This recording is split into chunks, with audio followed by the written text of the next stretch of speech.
కర్పూరం పెట్టినటువంటి ఒక పెట్ట and a box with camphor, ఈ యొక్క కర్పూరము కొంత కరిగిపోయినప్పటికీ though it melts, ఆ పెట్టె ఉండినంత కాలము కూడాను ఆ కర్పూరం వాసన పోదు. so long the box lasts, it will have the smell of this camphor. కాబట్టి విషయవాసనతో కూడినటువంటి పెట్టె ఈ దేహము. The body is full of sensual pleasure. ఈ కోరికలు అనేటువంటిది నశించినప్పటికీ ఈ వాసన ఈ దేహంలో పోదు. Desires may go vanish, but still that vasanas will be కనుకనే there. వాసనలు అనేటువంటిది ఉండినంత వరకు కూడాను, కోరికలు ఉండినంత వరకును వాసన తప్పదు. Therefore the reminiscence or remnants will continue ఈ in you. వాసన ఉండినంత వరకును దైవం మనకు ప్రాప్తించడు. So long the remnants of the sensual pleasure are ఇది there, you cannot ఆత్మబోధ. have God. ఇది ఆత్మబోధ. This is the teaching of Atmic knowledge. ఈ విధమైనటువంటి యొక్క సత్యాన్ని ప్రపంచానికి చాటుతూ వచ్చాడు. This truth is propagated throughout the world.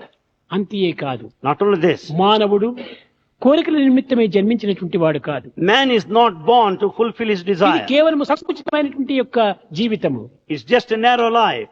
మానవ జీవితం విశాలమైనటువంటిది, Human life is so vast, అనంతమైనటువంటిది. infinite.